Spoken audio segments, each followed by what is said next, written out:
Welcome to another episode of the Style and Strategy podcast.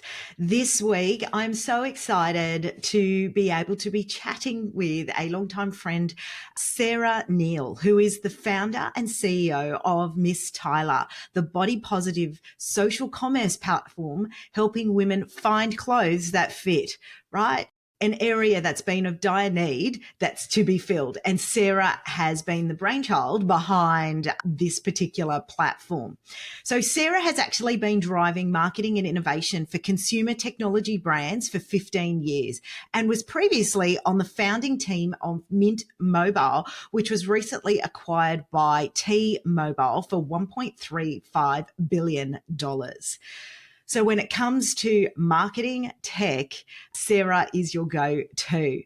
So Sarah, you were recently quoted as revealing that while 1 in 4 women are body confident, 89% are more body confident when they like their outfit. So that is a very significant statistic and one that really screams home to the work that I actually do when I'm talking to women around their personal brand and their style. And I absolutely love your ethos in that you also don't see fashion as being superficial and actually see it tying to mental health, confidence, and the impact that it has on us day to day. So today I look forward to you enjoying this episode with Sarah. I'm Sonya, a personal brand and style coach. My journey began in the corporate world and through lived experiences has led me where I am today. I've walked in those uncomfortable shoes, faced the same challenges and questioned my path to professional success while simultaneously navigating my personal style journey and the challenges that each decade brings. I wholeheartedly believe in the fusion of personal brand and style strategy. My mission here is to provide you with practical, actionable strategies and lived experiences to help you unlock your next level of success through the power of personal brand and style. Let's get started. Sarah, welcome to the podcast. Thank you so much for taking the time out to have a chat with me. I am so excited to have you on the show because I feel like you and I have got very similar visions around what we want to try to do when it comes to fashion and style and really body conscious and positivity around the place. So I'm really thrilled to have you on today. Yeah, and thrilled to be here. I always love chatting to you, Sonya. As I. So let's maybe take a step back. I think you are an absolute inspiration for so many women in this, not only in what you've been doing in MysTyler, but actually from a career journey perspective. The fact that you've done all this work as, you know, an experienced marketing and technology person for the consumer technology brands and that experience, but then being able to transition into startup world, you know, because you really found this passion and drive around something you've wanted to do. So why don't you share with me a little bit around your leadership journey from sort of that consumer technology side, and how did you end up getting to starting a startup? Yeah, so it was never actually my intention to be an entrepreneur. My background is marketing, so I love people. I love, sort of diving into insights, and that's, largely what marketing is. It's really understanding who's your consumer, what do they think, what are the problems that they have, and how can you help them? How can you solve their problems? And so a lot of it is about how do I reach them? How do I communicate to them? But it also is, a lot about what are the problems and how can you solve them? And so you start to shift into product innovation, depending on the company that you're at. So I spent half of my early career on an agency side, so working for creative advertising agencies. And so there it much more is about execution and creative. But when you're on the client side, which I spent half the time on, it is a lot more integrated. And so often you can get the chance to actually change the product to make it suit the customer better. And so in that way, I became a bit of an intrapreneur. So I never thought about doing it myself, but I was kind of like an intrapreneur. Also, I think a lot of marketing is about execution. Yeah. So you just have to be able to get things done and deliver, which is like one of the key skills that you need to be an entrepreneur. But anyway, so I had been in marketing for maybe 10 years, like maybe a decade. And I'd moved to New York and I was running sales and marketing for a company in New York, a small privately owned business in New York. And I should say that my career has not been focused on fashion. It's all been focused on wireless and telecommunications. So like Telstra, Optus, Vodafone, back in the day, BlackBerry. Yeah. So that was my background. That was sort of like my area of speciality. And I was running a sales and marketing telco company in New York. And I had an idea for a product that I thought we could pilot. And so I went to the owner of the business and I said, if you give me a small budget, I can actually pilot this product. And I think we could have a lot of success with it. And I think we should just test it out. So as head of sales and marketing, I can do this for you. And he said, I think that's a great idea, but a great idea with someone who can execute is actually really valuable. I'm going to give you $1 million and I want you to become the CEO of this business, hand over your current job. You can keep your salary, keep your office, you can use our shared services and give it a go. And I was like, wow. And I remember even like I had to print out business cards. This is, 10 years ago. So we still had business cards. And I was thinking, I was like saying to friends, I was like, can I really put CEO on there? Like I felt like such a fraud stuff. And I'm like, I guess technically I am a CEO, but it just felt like so foreign. But anyway, that was like an incredible opportunity to do that. And I found a creative team that built the brand with me. I found an agency that built the website. We ultimately then hired a team and then brought that all in-house. And within 5 months, we had developed a beta product that we launched and we got like a bunch of PR around it. And the product, I should say, was in Telco. It was essentially a SIM card for global travelers that allowed you to roam and get data access. Oh my goodness. More cost effectively.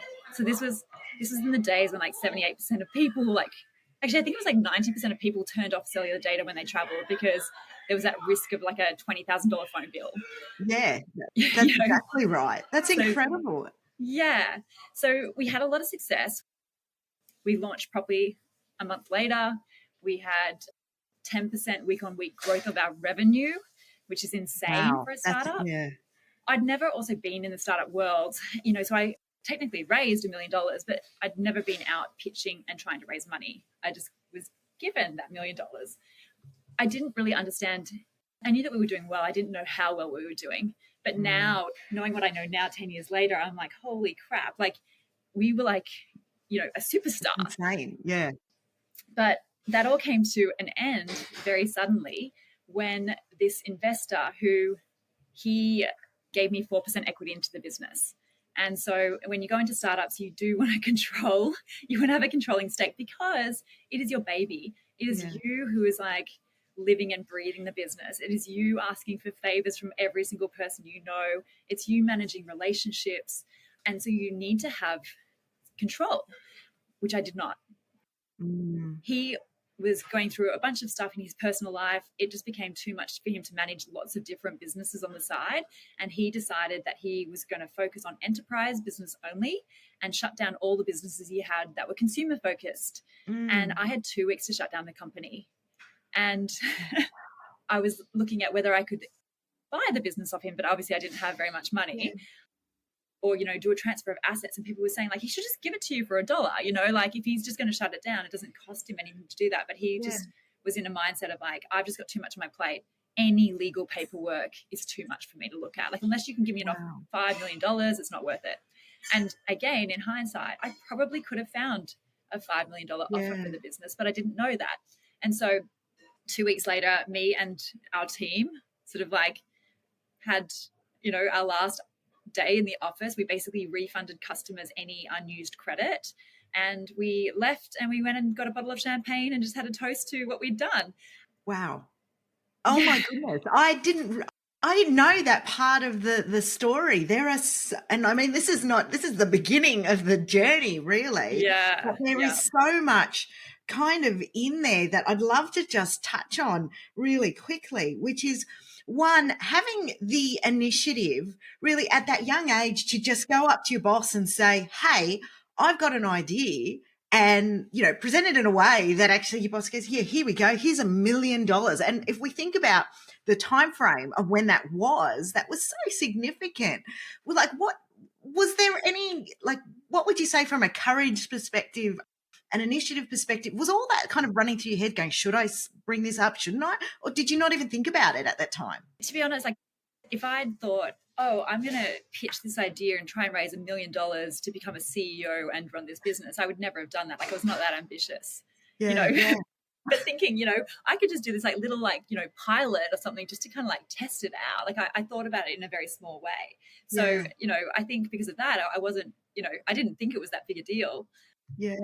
And, marketing, a lot of it is kind of like taking something and being like, hey, I have this idea for this campaign, like this is what it's going to cost. This is the time. This is what resources we're going to need for it. This is how it's going to flow through. It's kind of like what I was doing already. Yeah. I guess he just saw it in a different way. And we obviously, it was obviously a very stressful time, ending that. And he also was not based in the US, so I didn't see him very often. Yeah. And we really didn't speak after that point because it was kind of like, it wasn't great. Yeah. But crazily, I was in San Francisco earlier this year and I ran into him on a staircase. So this is like maybe 11 years later. And I was like, oh my God, his name is Michael. Michael! I was almost like, that is Michael, right? And we ended up catching up and we went out for a cup of tea and we like chatted for 2 hours and we had a really like nice time. And he sort of did acknowledge like that he wasn't being super patient and had a lot on his plate. And I guess it was as close to an apology as he could get. But it was actually just really nice because I didn't know whether we would ever be able to. Yeah. It's like you finally got closure on that piece. Yeah. So you've gone through this journey. You've created this business which had, 10% week on week sort of growth as well. You've got to the end of that journey. And then what were your thoughts next?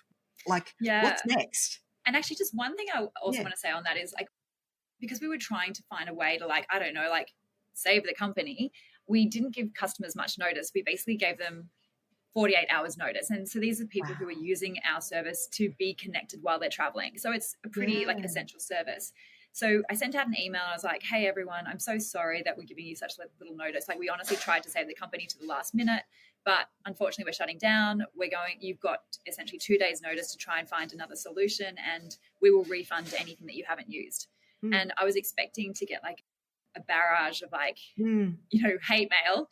And we didn't get anything negative. We got emails back from people saying, thank you so much for giving it a go. Like, is there anything we can do? One person said, if I carry a sign saying save Doodad, the company was called Doodad, if I carry a sign called save Doodad down the streets of Paris, will it help? It was just really beautiful. And I had an incredible creative team. Like this guy, Zach, who's a copywriter, who's like phenomenal, worked on the brand. The brand was called Doodad and our tagline was when in Rome. So cute. And then everything about the brand I loved. It was like, if you need help, email us, like you ask your mum, and if she can't help you, then email us at I need help at Doodad. But we've really been very intentional about being very human, very fun. And so I think, when you think of a business doing you wrong, it can feel very like you feel disconnected and you can get angry at them.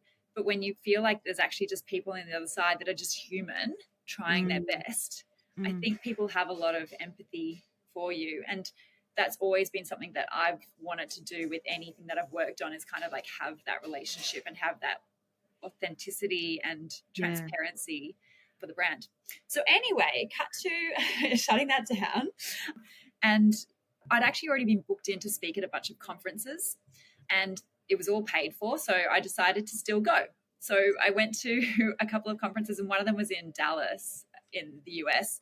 And I basically was like, hi, I'm Sarah, the CEO of Doodad that shut down 2 weeks ago. And this is my experience setting up and shutting down an MVNO, which is this sort of industry term. And at the end of that, this guy called David approached me and he said, well, who do you work for now? And I was like, no one. He's like, how are you in the country? I'm like, as a tourist. So who's paying you? I was like, no one. And he's like, okay, well, I've got a company. We're growing really fast. We need someone entrepreneurial to come in and help us out. Potentially we can help you relaunch that brand. And he'd sort of been watching along and he'd actually reached out to me in the past and I just never got back to him because I was very busy when I was running Doodad. So anyway, that business was called Ultra Mobile, and 3 years later we created a brand called Mint Mobile. Yeah. And those two brands just got sold for $2 billion to T-Mobile. So I was there for 6 years on the executive team, working across every facet of the business. In the last year, I was also doing a chief of staff role, so working very closely with David across all elements of the business, from like product to operations to finance to marketing. And the first company, Ultra Mobile, was like the fastest private growing company in America. It was like the Inc. magazine has this list of the Inc. 5000. We were number one on the Inc. 5000. Wow. Okay. So that was so just to give you some scope, it's a brand that nobody's ever heard of, but it was like we did 118 million USD in revenue in our first full year of operations. So it was like a rocket ship. Yeah. And then at the very end of my tenure there, we brought Ryan Reynolds on to be an owner of the business. So I did the Ryan Reynolds deal. And that's when you were involved in the right. Yeah, I led that whole deal. So that was really exciting. And it was kind of like, you know, you work for a company that nobody's heard of. And there is kind of like an element of being like, oh, it's cool that, you know, my friends have actually heard of the company I work for now, you know. So it definitely just like got so much excitement through the business and put us on the map. And I left there to start MysTyler because I, through the experience of Doodad, was like, oh, I actually can be an entrepreneur and I'm actually pretty good at it. And when you know that you can do that and then you have an idea and a problem that you want to solve, it's very hard to like not want to just get started solving that problem. Yeah. So I eventually, after 6 years, had like 6 years of entrepreneurial energy built up. I couldn't start building MysTyler from the US because I needed a visa to be in the US. Cool. And so I needed a job and someone who could pay me and someone who could fire me, which was the way that Doodad worked out. Because I had such a small ownership in it, I was able to be fired and I didn't have controlling equity. So I had to make the decision to leave the US to start MysTyler and to leave this rocket ship that had been so great. Yeah. So I did that and I got back to Australia at the end of 2019, so in time for Christmas 2019, started working on MysTyler full-time in January. And then 2 months later, it was COVID and we went into lockdowns. So what a journey. My goodness. That's only the beginning. Yeah.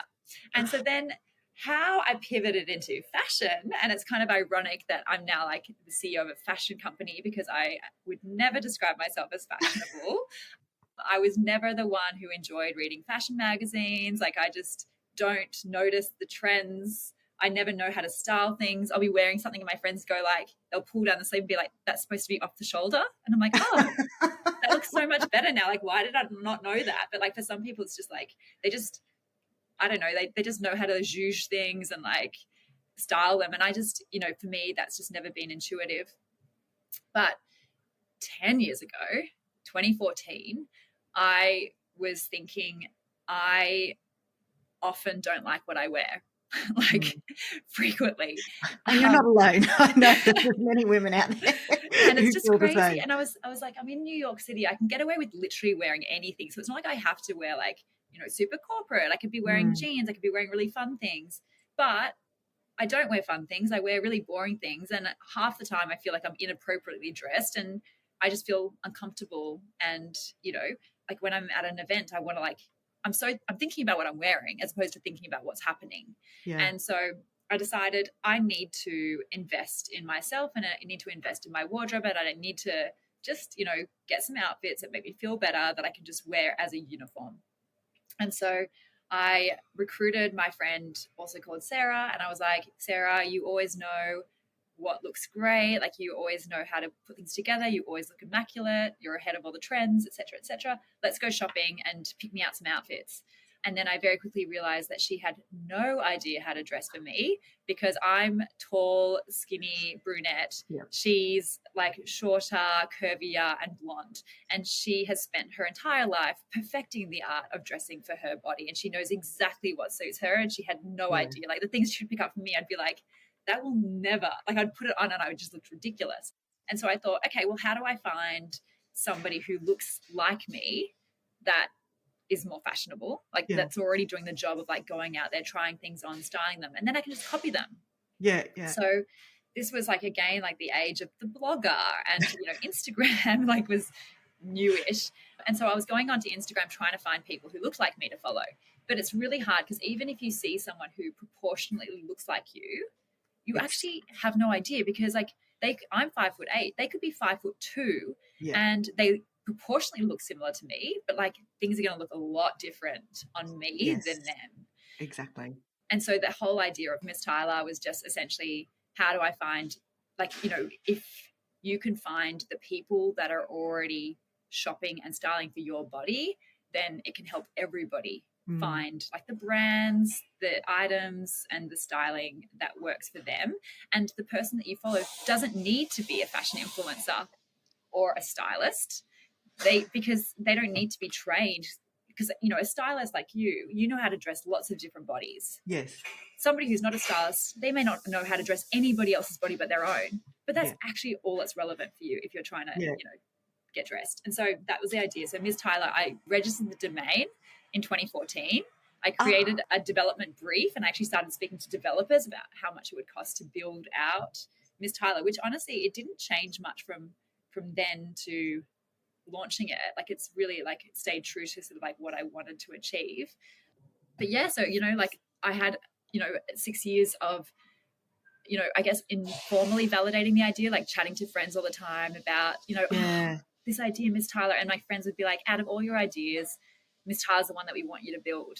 And what also resonated was even my fashionable friends that I thought would need this were like, oh, I would also love that. So it was, it really resonated to everyone. And it just made a lot of sense to me. For sure. So just take me back a second. The fact that David found you, back when he did, the fact that you then were able to, we'll touch on MysTyler a little bit more, but, garner some support and backing around, when you really established MysTyler, how much of that do you really put down to your personal brand and experience over those years? Do you think that played a bit of a role for you, as well as your grit and determination? Yeah, I mean, so I applied to a program called Antler, which is in the world of startups. So startups are really fragile. And so there's a very, very high failure rate of startups. And so you have these things called accelerators or incubators. And you can think of an incubator like a baby incubator. It's designed for something fragile to look after it. And so in an incubator, they're like, what does a startup need to thrive? So maybe they need a co-working space. They might need a peer network. They might need advisors. They might need coaching. They might need money. And so incubators are essentially like, they'll take high potential businesses they believe in. They'll give you an investment and give you like 3 or 6 months worth of like these facilities, like the coaching, the advising, the space. Yeah. And so they're a really great place for a startup to launch, because you do have that support network around you. And especially if you're a first-time founder and a lot of this stuff is new, like it's really helpful to kind of have the experience of those around you going through it. Getting into these things is still hard. And so definitely like having been a serial entrepreneur, I guess, by this point helps, because honestly, like startups are really hard. And like there'll be multiple times, if anyone has a business, that you'll think, why did I ever think this is a good idea? Because it's, it's like, why didn't I just like take a salary and like enjoy vacations and have weekends and sick days?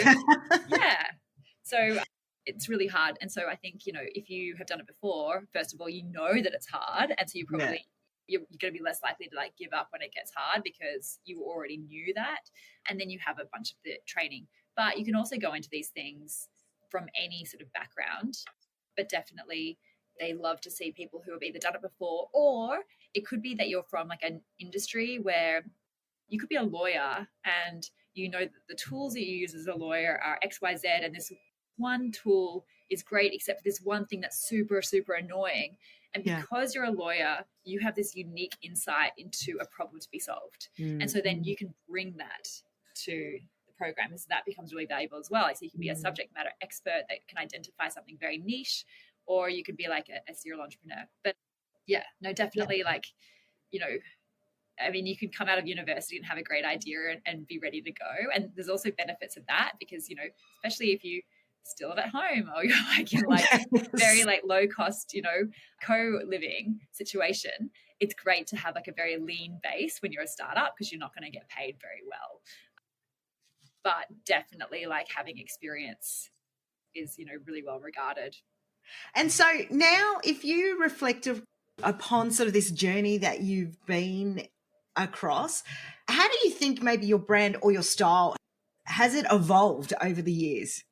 I think, I mean, one thing, I mean, I came from advertising. So for instance, like George Pat's, you know, I was looking after Telstra, and you create a campaign and you have a copywriter and an art director, and then it goes to the creative director to get signed off, and then it goes through 17,000 iterations, and then finally you have like the final piece, and then it has to go through quality assurance, and then all of a sudden they're like, oh no, there shouldn't be a full stop at the end of this thing, so it needs to go back to the creative director and the team and then back through the whole process again. Like you have to have like such high attention to detail, and I was always like, they'll still get the message if it doesn't have a full stop. You know? So I've never been the perfectionist, which, you know, like, you know, when you are in that industry. So I think that definitely lends itself to being an entrepreneur. So I'm very much, you know, like comfortable with launching things that aren't perfect if I think they're better than they were before. Yeah. And I'm also very comfortable. And I think, yeah, this has definitely like evolved over time, like knowing that there's value in better as opposed to holding off until it's perfect. Yeah.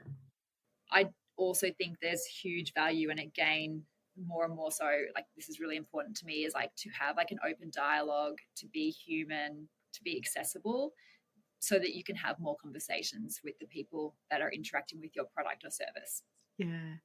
And also just so that you do have that forgiveness, like, you know, oh, it's not perfect, but rather than like, you know, hating on them, I'm going to reach out and tell them that something's broken, and they'll be like, thank you so much. Like, let's fix that. Yeah. Rather you be honest and upfront about it, and you can have that open conversation. Yeah. And so now with sort of that growth in MysTyler, going from, I know you're still really in that startup, but you've grown significantly sort of from where you first sort of started. What do you think in terms of the role that MysTyler plays in the whole fashion landscape and the influence that you've now brought out to, especially from a retailer, to bringing the consumers and overall just in terms of body positivity, etc.? Yeah. So, I mean, when we first launched, we had what's called a cold start problem, which is when you have a marketplace, you need to have products and you need to have customers. But then which one do you have first? Do you have products without having, you know? So we had the same problem where we needed to have creators, we needed to have content on the platform so that we could get users because we had something to offer them. But then it's hard to get creators on the platform when you have no users. So what we did is I created a database of celebrities. And so I tried to find as many celebrities as I can that where you could publicly find their data. I could find their height, their chest, bust, waist size, their hair color, their eye color, all that sort of stuff. And I really wanted to focus on to be as diverse as possible, just because I wanted to have any person who tried to use this app would have a good experience because they could find somebody who represented them. So from the very beginning, I was very intentional about being diverse. I was like, you know, tall celebrities, short celebrities, curvy celebrities, skinny celebrities, you know. So that was always like, you know, part of the plan. But I think I underestimated, you know, why that was so important, which is the world of fashion is not representative. Yeah. So, you know, it's like the average model, you know, looks like 0.01% of us. So it's not that some of us don't look like them. It's like almost all of us don't look like them. So, you know, we're all trying to like buy clothes off someone who doesn't look like us and then try to imagine how the thing's going to look on us.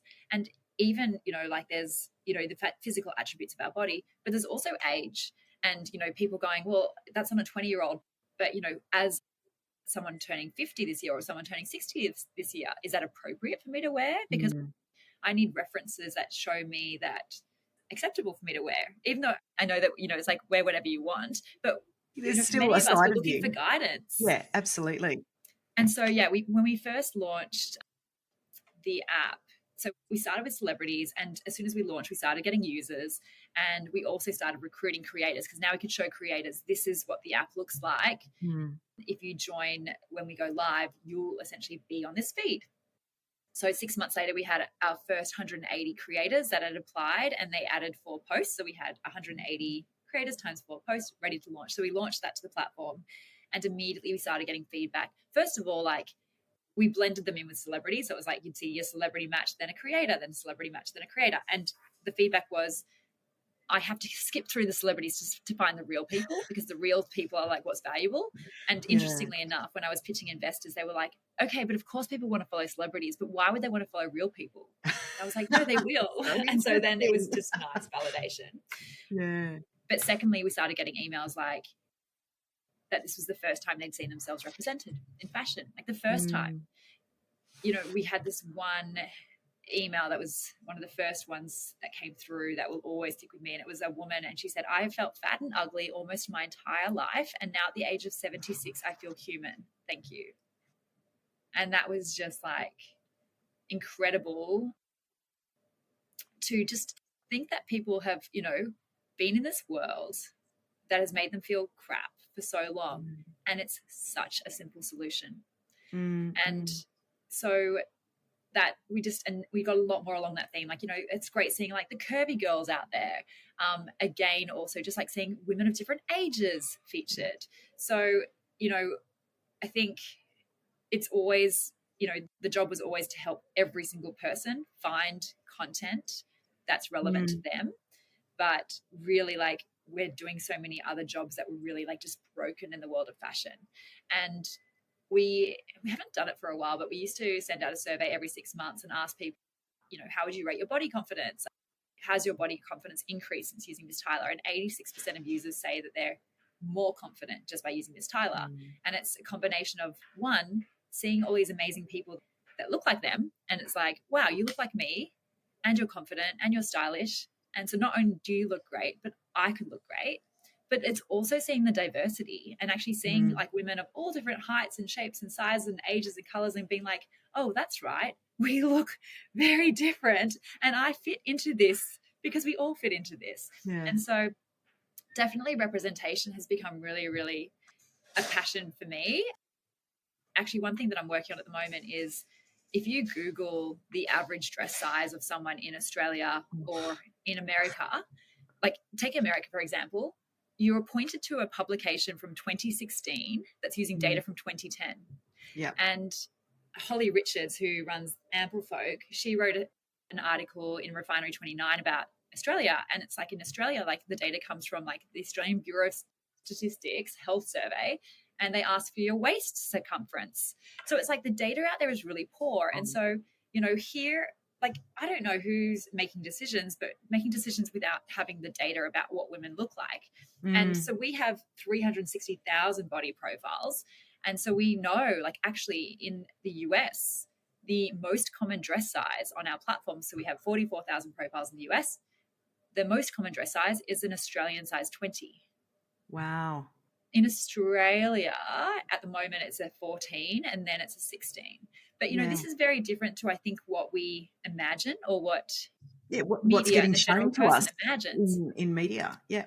Exactly. So I think just, you know, making data transparent and making, you know, just putting representation on the forefront is like super important, and is just very empowering. Not to mention, one of the biggest issues in fashion and sustainability is just that, you know, 40% of what gets purchased online gets returned. So that's like a lot of shipping and packaging and handling, and a bunch of stock that they can't resell that goes to landfill. So just by getting the fit wrong, it's like one of the most unsustainable parts of fashion. So if you can just improve fit, it's huge. And so again, on our platform, we are brand agnostic. So we're just kind of like, if you're a creator, you just post whatever makes you feel good, whatever brands that is. If it's a brand that has an affiliate program, affiliate marketing is a way that you can get compensated for driving traffic. So if they have a program, we'll sign up to it. And so on some of our links, we can make a bit of money, which we share with the creator. And one of the things that affiliate marketing does is it says they don't want anyone to game it. So they're basically like, if you have a 30-day return window, then we won't pay out unless the item has not been returned by day 31, which means that on transactions that use affiliate links, we can see return data. And the returns through MysTyler, 4%. Right. So it's like compared 10 to the times average. lower. Yes. Yes. And so like the size of fashion, if you can reduce the return rate, if we could reduce the return rate by 5%, Yeah, it the makes impact we a would huge have. impact. So Yeah. I think there's some really exciting stuff there about like how can we actually just make shopping a better experience, so that rather than going to a website and scrolling through and be like, well, that's not going to suit me because I don't have big enough boobs for that one, and I'm too tall for this one, and XYZ, and trying to find the things that will suit you. Imagine the experience of going on and being like, oh, everything here suits me. Which one do I want? Or what do I like? Like, that's much better. And then you get it and it fits and you can wear Even it. better, right? Yeah. Amazing. So, Sarah, I've got 3 quick fire kind of questions for you. So, if say you had an event to go to, or you just really wanted to feel empowered, and I would define it as your signature style piece, what is that piece do you think that would truly represent your brand, and why do you think it's an essential part of your wardrobe? Unfortunately, like the irony of this, and I keep thinking I need to actually get better at fashion because now it looks like the product doesn't work. but I'm always like stuck behind a computer, and but no, I would say I have like an amazing black dress that's kind of like, it just hits just below the knees, and it's got a really like nice sort of cut sort of neckline. And I wear that if I bought it actually for one of my first speaking gigs, and it was kind of like a bit of a splurge purchase, and it just makes me feel so chic. And it's one of those dresses that I feel like you can dress up, you can dress down, so you don't feel like you're trying too hard, but then it just like looks really great. So that's definitely like one of my like power pieces. Love it. Okay. And then, so for those listeners looking for a little bit of inspiration, are you maybe currently, or have you read a book lately, or maybe listened to something on Audible or a podcast that you would say has had a significant impact in the way that you've sort of run your leadership journey, your entrepreneurial journey, that you would recommend at all? From an entrepreneurial perspective, this is an older book that I read a long time ago, but I honestly do think it's one of the best books. It's called A Lean Startup, and introduces a lot of topics that people might have heard about now, like MVP or minimum viable product. But it's this whole concept of just like, rather than trying to get things perfect and then launching and realizing people actually only use 10% of your product, launch the first thing you have and get feedback, and then build based on what people actually want, so you're not wasting time. Absolutely. I think that's great. And then my friend Anna Lazinski runs a book club based on innovative books. And so you read this book and then you discuss it for an hour. And it's fantastic. And yeah, we had our book club. I just joined. We had the first book club yesterday, but the book was called Co-Intelligence. And it's written by a Wharton professor, a Wharton like business school professor. And it's about AI, but it's written from somebody who's not technical, but really has been exploring like the applications of AI for a very long time. So it's like a very accessible book. It's very easy to read, and it helped me understand AI so much better than I had before. And it even talks through like, the style of prompting and the things you can do and how you can improve your own use of AI and how, anyway, I highly recommend that for anyone who wants to understand AI a little bit more. I love that. Definitely very topical, obviously, as AI is everywhere at the moment. So everyone's got to really get on board and just understand and learn how to use it properly. And then finally, the third one is, we all have those days where we need an extra boost. And I know in the entrepreneurial world that you've had, and the ups and downs that everyone faces, what is your quick sort of maybe mindset ritual that you'll go to help you feel like you can tackle anything again? Honestly, a really good song. Yeah? Yeah. What's your power pick song or your uplift happy song? I love the Robin Dancing on My Own. Ah, yes. That's such a good one. Honestly, like put your headphones in and just like pump up some music, or even if I'm working, I'll just like play some music in the background. But I honestly don't generally listen to music when I work, but that's such a good tool. And my best friend is a psychologist, and she's always talking about like when you find things that make you feel good, like a song or like a food or a texture or whatever it is, like add it to your mental toolbox so that whenever you are feeling shitty, you can just like go to that toolbox and be like, oh, I have a list of things that make me feel good, or massage or whatever it happens to be. And then just like, you know, give yourself permission to indulge in those things when you are feeling crappy. I love that, Sarah. Thank you so much for that, because I really enjoy the terminology, your mental toolbox, because then it's there and you just go and pick it out. You don't actually have to think about it. You just know you're in this other zone and you just need something for an uplift. So if someone wanted to connect with you, find out more about MysTyler, I will have a whole bunch of details in the show notes, but do you want to let them know what the best way to find the MysTyler? Yeah, so you can you can download MysTyler from the App Store or Google Play. So it's MysTyler, MYS, and then Tyler, TYLER. We're on Instagram. It's probably like the platform that we use the most. So it's mys.tyler. If you want to reach out to me, it's Sarah with an H at ms-tyler.com. Amazing. Yeah. Well, thank you so much, Sarah, for taking the time out to chat with me today. There's been so many gold nuggets along your journey that if you haven't thought about writing a book or putting that in in the list maybe for 2028 or when you get that 5 minutes, I do think it'd be a really interesting read behind the scenes, or at least a movie deal. I'll add it to my to-do list. Definitely. But thank you so much. I've absolutely loved chatting with you today. My pleasure, as always. Thank you so much for being part of this inspiring episode. If you found value in today's discussion, please don't keep it a secret. Share it with a friend on social media, tag me at Your Style Collective, and leave a review. Your support means the world.